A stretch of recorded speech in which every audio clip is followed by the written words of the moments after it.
What if I told you that every piece of advice you've ever been given about a fuller midsection contains the same instruction, hidden underneath the polite language? Cover it. Add a layer. Size up. Choose something flowing. And that one instruction is the reason almost nothing in your wardrobe works. French women over 60 who carry their weight in the middle worked this out a long time ago, quietly, without much discussion, and without a single piece of shapewear. Concealment adds fabric. Fabric adds volume. And volume was the problem from the beginning. What they built instead is something proportion stylists now call a capsule wardrobe. 7 pieces, chosen entirely around body proportion theory, that rotate through autumn without adding a single inch of cloth anywhere on the body. Coco Chanel understood the foundation of this thinking over a century ago, and French women never forgot it. Autumn makes it worse than any other season, because autumn is the only season that asks you to add knitwear, layers, heavier fabric, a coat over the top of everything. Every solution the season hands you is additive, and adding is the one thing that has never worked. So French women over 60 wear 7 pieces through autumn, not 7 outfits. 7 pieces in rotation, chosen for one reason. Every one of them moves the eye without adding an inch of cloth anywhere on the body. We're counting all 7 down. Pay close attention to piece number 2. It's the only silhouette in existence that interrupts a horizontal line without adding any fabric at all. And most women have been avoiding it for entirely the wrong reason. And piece number 1, you already own it. You're almost certainly wearing it wrong, and the correction takes about 4 seconds. Before we begin, if this is the kind of specific, no-nonsense style knowledge you came here for, subscribe to Elegant After 60. We post every week, putting real French proportion intelligence back where it belongs, with you. Here are the 7 pieces. French women over 60 with a large tummy wear through autumn, counted down from quietly effective to absolutely essential. Number 7, the fine gauge merino knit, the autumn sweater that works by weighing almost nothing. Around 1916, Coco Chanel began dressing women in jersey, a humble knit that until then had been used mostly for men's underwear. She didn't choose it because it was luxurious. She chose it because of how it fell. That decision is the foundation of proportion styling in French fashion, and it's still doing work in French wardrobes more than a century later. Here's what most women miss. The eye doesn't read your body.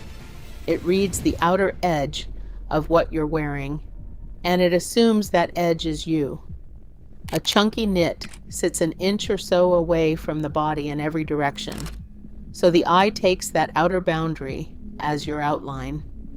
You've added volume in order to hide volume. A fine gauge knit follows your actual outline, which is smaller than the one you were about to build. Fashion stylists are finally catching up. Proportion specialists now name knit gauge, not knit size, as the highest impact variable in an autumn top. Here's exactly how French women wear this today. Fine gauge merino or cashmere, a modest V or a soft scoop, never a high crew neck.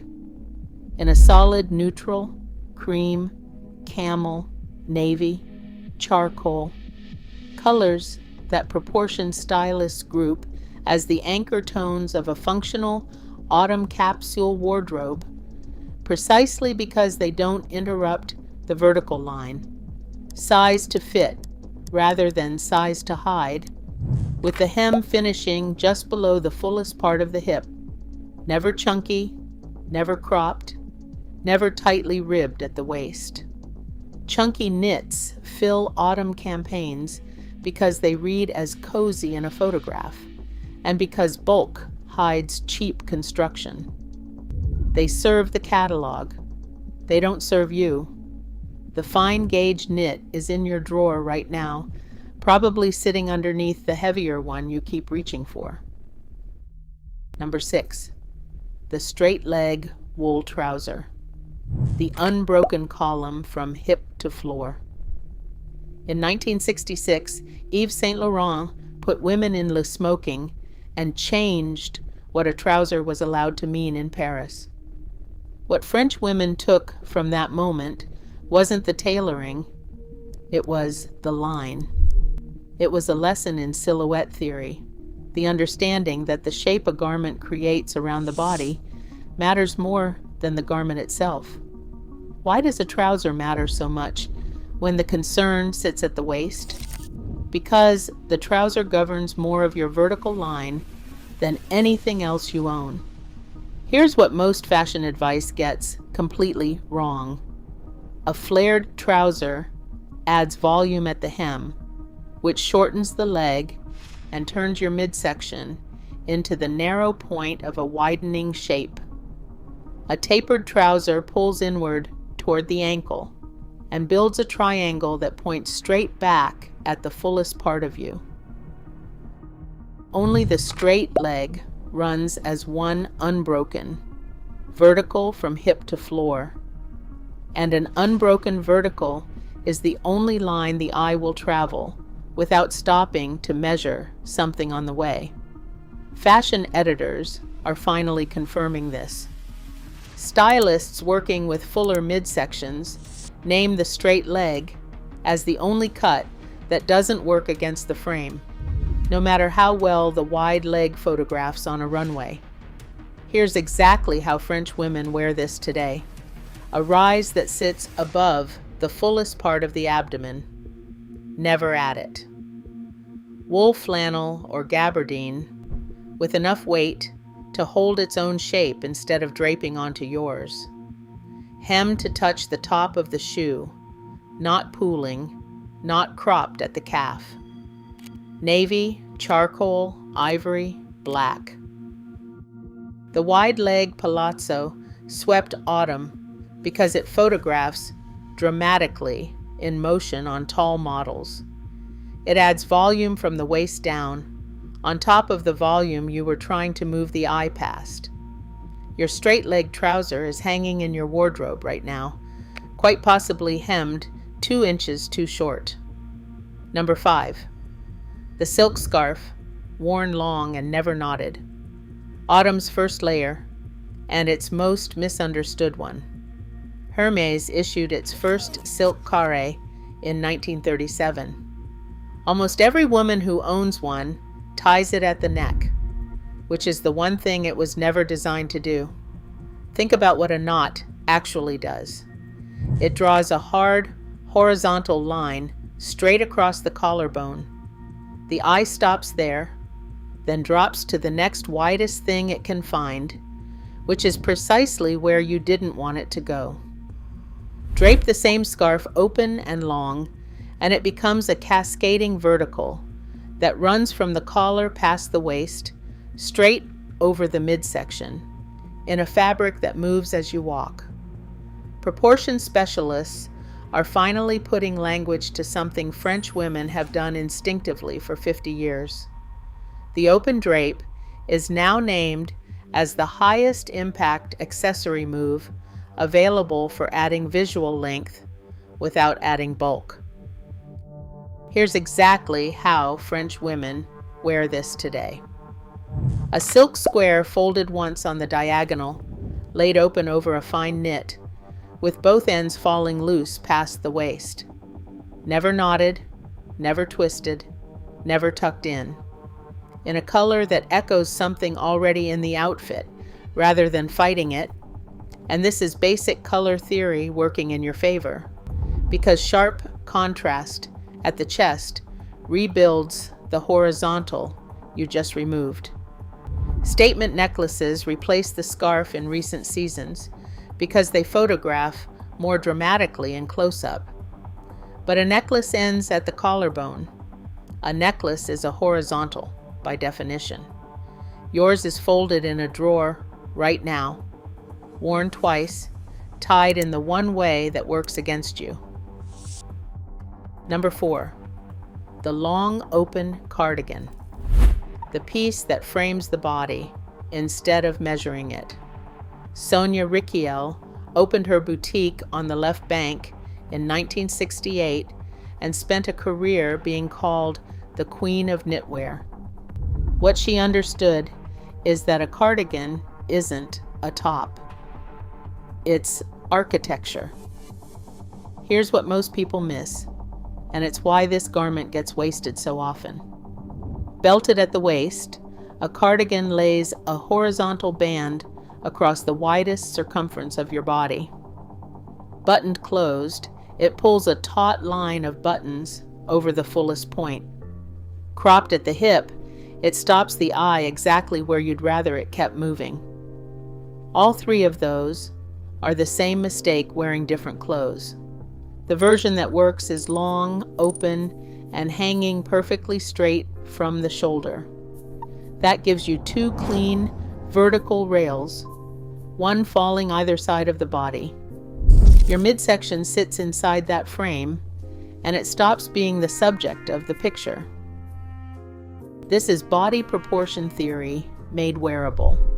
The frame directs where the eye travels, and the eye travels past the thing you wanted it to skip. Fashion stylists are finally catching up on this distinction. Here's exactly how French women wear this today. Fine merino, not chunky wool, finishing somewhere between the upper thigh and the knee, hanging straight, unbelted, unbuttoned, in a solid tone close to whatever sits underneath, so the two rails read as one continuous line. Belted cardigans came back because a belt reads as a defined waist in a catalog photograph. On a fuller midsection, a belt doesn't define a waist. It announces where the waist isn't. Yours is probably over the back of a chair somewhere in your house right now.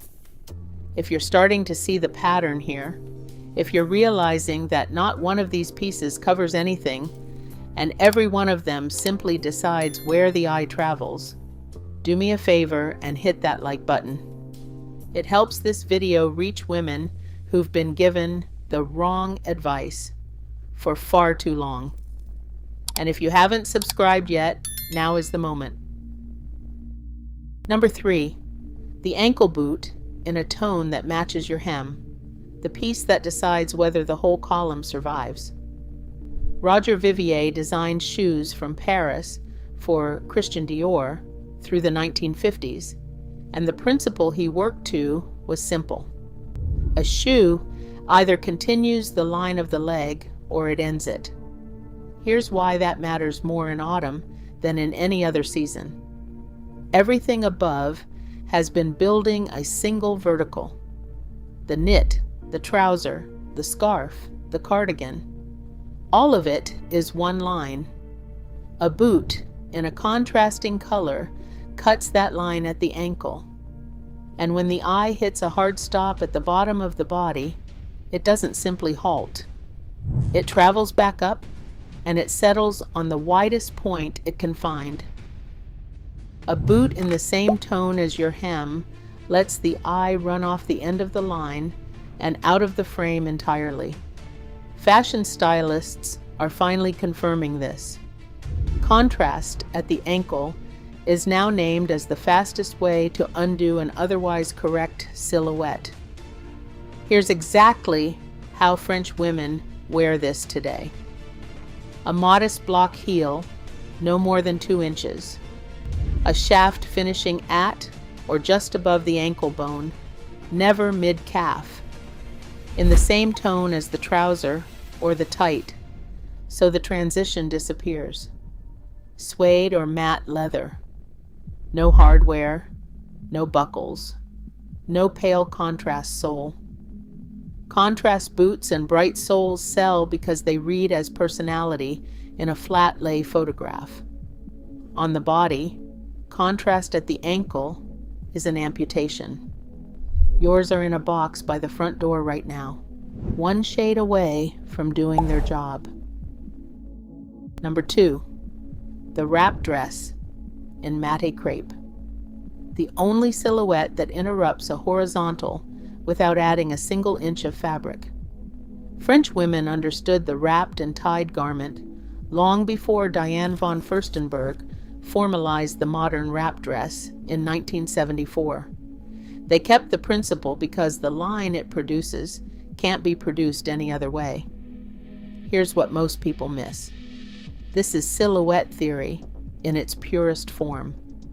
Horizontal lines broaden. Vertical lines lengthen. A diagonal does both at once, narrowing and lengthening together, because it carries the eye across the body at an angle instead of stopping it dead at a seam. And the diagonal costs you nothing. It's created by the wrap itself, not by fabric added anywhere. There's one detail that decides whether it works, and almost no instructions mention it. The tie has to sit an inch or two above the fullest part of the abdomen, never at it. The eye anchors on the tie, and when the tie sits above the fullest point, everything below it reads differently.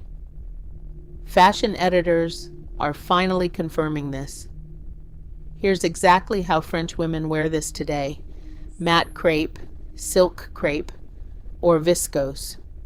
Never jersey, because jersey stretches and follows the body it was meant to skim. Never satin, because satin catches light at exactly the wrong moment. And this is color theory and fabric theory working together, because a reflective surface creates the same problem as a bright, contrasting color. It draws the eye precisely where you didn't invite it. A proper skirt falling to the knee or just below, a solid color, or a fine small-scale print that won't map the knot onto the widest part of you. The jersey wrap dress took over the market because it's cheap to produce and looks forgiving on a hanger. On a body, it does the precise opposite of what this silhouette is capable of. Yours may already be hanging in your wardrobe in the wrong fabric. Number 1, the wool coat, worn open and bought to fit your shoulders. The most misunderstood garment in an autumn wardrobe. From his Paris atelier through the 1950s, Cristobal Balenciaga built an entire reputation on clothes that deliberately didn't touch the body. Not looser, not larger. Cut so the garment held its own shape, independently of the woman inside it. It was the highest expression of body proportion theory in 20th century fashion. The idea that the garment silhouette and the body silhouette could be two separate, intentional things. Here's what most people miss, and this is the detail that changes everything.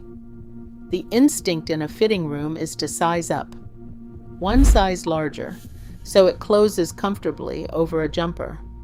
But that extra size doesn't land at your midsection. It lands at your shoulder.